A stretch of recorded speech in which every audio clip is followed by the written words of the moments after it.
പഹൽഗാം ഭീകരാക്രമണത്തെ തുടർന്ന് ഇന്ത്യ താത്കാലികമായി മരവിപ്പിച്ച സിന്ധു ജല കരാറുമായി ബന്ധപ്പെട്ട് ഇപ്പോൾ ലഷ്കർ ഇ തൊയ്ബ ഭീകരൻ ഇന്ത്യയെ ആക്രമിക്കും എന്നൊരു ഭീഷണി മുഴക്കിയിരിക്കുകയാണ്.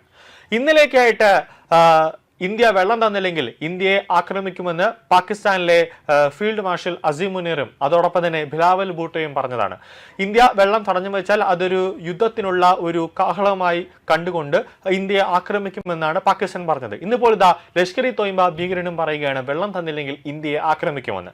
അതായത് ഇന്ത്യയെ ആക്രമിക്കാൻ വീണ്ടും പാകിസ്ഥാൻ ലഷ്കർ ഇ തൊയ്ബ എന്ന ഭീകര സംഘടനയുടെ കൂട്ടുപിടിക്കുന്നുണ്ടോ എന്നൊരു ചോദ്യമാണ് ഇവിടെ ഇപ്പോൾ ഉയരുന്നത്. ലഷ്കർ ഇ തൊയ്ബ ഭീകരൻ ഹാരിസ് ിന്റെ വീഡിയോ ആണ് ഇപ്പോൾ പുറത്തു വന്നിരിക്കുന്നത്. ആക്രമണത്തിന് ശേഷം പാകിസ്ഥാനെതിരായ നടപടികളുടെ ഭാഗമായാണ് ഇന്ത്യ ഈ കരാർ മരവിപ്പിച്ചത്. കരാർ പ്രകാരമുള്ള ജലലഭ്യതയെ ഈ തീരുമാനം ബാധിക്കുന്നതിനാൽ പാകിസ്ഥാൻ അന്താരാഷ്ട്ര വേദികളിൽ ഈ വിഷയം പലതവണ പാകിസ്ഥാൻ ഉന്നയിച്ചിട്ടുണ്ട്. അതായത് വെള്ളമില്ലെങ്കിൽ ഉണ്ടാകുന്ന ബുദ്ധിമുട്ടുകൾ എന്താണെന്ന് പാകിസ്ഥാൻ പറഞ്ഞിട്ടുണ്ട്. പക്ഷേ പഹൽഗാം ഭീകരാക്രമണത്തിന് ശേഷമാണ് ഇന്ത്യ നയതന്ത്രമായ ഒരു നീക്കത്തിലൂടെ അവരുടെ വെള്ളം കൂടി മുട്ടിക്കുന്ന ഒരു നടപടി ഇന്ത്യ എടുത്തത്.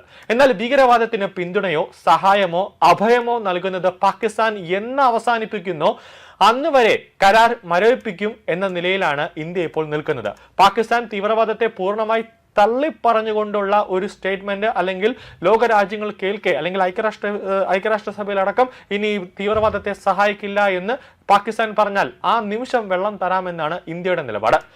നീന്തൽ പരിശീലന പരിപാടിയിൽ പങ്കെടുത്തവരോടാണ് ഈ ലഷ്കർ ഇ തൊയ്ബയുടെ ഭീകരൻ സംസാരിക്കുന്ന വീഡിയോ ദൃശ്യങ്ങൾ ഇപ്പോൾ പുറത്തു വന്നിട്ടുള്ളത്. ഇന്ത്യയുമായുള്ള ജലതർക്കത്തെക്കുറിച്ച് സംസാരിക്കവേ സാഹചര്യം ഉടൻ മെച്ചപ്പെടുമെന്ന് ലഷ്കർ ഇ തൊയ്ബ നേതാവ് പറയുന്നുണ്ട്. പാകിസ്ഥാന്റെ ജലവിതരണം ഇന്ത്യ നിയന്ത്രിക്കുകയാണെന്ന് പറഞ്ഞ അദ്ദേഹം ജലവിതരണം തടഞ്ഞാൽ ഗുരുതരമായ പ്രത്യാഘാതങ്ങൾ ഇന്ത്യ നേരിടേണ്ടി വരുമെന്ന് പാകിസ്ഥാൻ മന്ത്രിമാർ നേരത്തെ നൽകിയ ഒരു മുന്നറിയിപ്പുകളും അദ്ദേഹം പരാമർശിക്കുന്നുണ്ട്. 2026 ജലപ്രശ്നവുമായി ബന്ധപ്പെട്ട് നിർണായകമായ എന്തെങ്കിലും സംഭവിക്കുമെന്നും അതിൽ പാകിസ്ഥാൻ വിജയിക്കുമെന്ന് അദ്ദേഹം ആത്മവിശ്വാസം പ്രകടിപ്പിക്കുന്നുണ്ട്. നിങ്ങൾ ഞങ്ങളുടെ ജലവിതരണം തടഞ്ഞാൽ ഞങ്ങൾ നിങ്ങളുടെ ശ്വാസം നിലയ്ക്കാൻ ഇടയാക്കുമെന്നാണ് ഇപ്പോൾ ഇന്ത്യക്ക് നേരെ ലഷ്കർ ഇ തൊയ്ബ ഒരു ഭീഷണിയുമായി രംഗത്ത് വന്നിരിക്കുന്നത്. 2026 ജലപ്രശ്നവുമായി ബന്ധപ്പെട്ട് എന്തെങ്കിലും സംഭവിക്കും, അള്ളാഹു നമുക്ക് വിജയം നൽകും എന്നതാണ് ഈ ഭീകരൻ ഇപ്പോൾ പറയുന്നത്. ഇന്ത്യയിൽ ഭീകരാക്രമണം നടത്താൻ പാകിസ്ഥാൻ ലഷ്കറുടെ കൂട്ടുപിടിക്കുന്നു. കൂടാതെ പാകിസ്ഥാനിലെ ഷേഖ് പോറയിൽ നിന്നുള്ള വീഡിയോ ആണ് ഇപ്പോൾ പുറത്തു വന്നിരിക്കുന്നത്. അതായത് ഹാരിസ് ദാർ എടുത്ത വീഡിയോ ആണ്. 26 പേരുടെ മരണത്തിനിടയാക്കിയ ഏപ്രിൽ 22 പഹൽഗാം ഭീകരാക്രമണത്തിന് പിന്നാലെ ഇന്ത്യ സിന്ധു ജല കരാർ മരവിപ്പിച്ചിരുന്നു. പാകിസ്ഥാനെതിരെ സ്വീകരിച്ച നടപടികളുടെ ഭാഗമായിരുന്നു ഈ നീക്കം.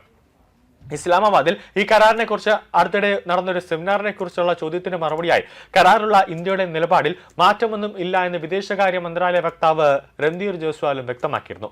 സിന്ധുജല കരാറിനെ കുറിച്ച് ഞങ്ങൾ നേരത്തെ പറഞ്ഞ കാര്യങ്ങൾ തന്നെ ആവർത്തിക്കാനാണ് ആഗ്രഹിക്കുന്നതെന്നും ഇക്കാര്യത്തിൽ ഇന്ത്യയുടെ നിലപാട് സ്ഥിരമാണ്, അതിൽ പറഞ്ഞതിൽ മാറ്റമില്ല എന്ന് തന്നെയാണ് ജയ്സ്വാൽ വീണ്ടും ആവർത്തിച്ച് പറഞ്ഞത്.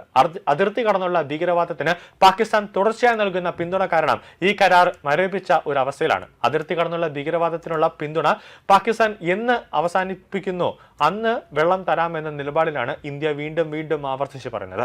ലോകബാങ്കിന്റെ മധ്യസ്ഥതയിലാണ് 1960 ഒപ്പുവെച്ച സിന്ധു ജല കരാർ സിന്ധു നദിയുടെയും അതിന്റെ പോഷക നദിയുടെയും ജലം ഇന്ത്യയും പാകിസ്ഥാനും തമ്മിൽ എങ്ങനെ പങ്കിടണമെന്ന് നിർണ്ണയിക്കുന്ന ഒരു കരാറാണ് 1960 ലോകബാങ്കിന്റെ മധ്യസ്ഥതയിൽ ഒപ്പുവെച്ച കരാർ.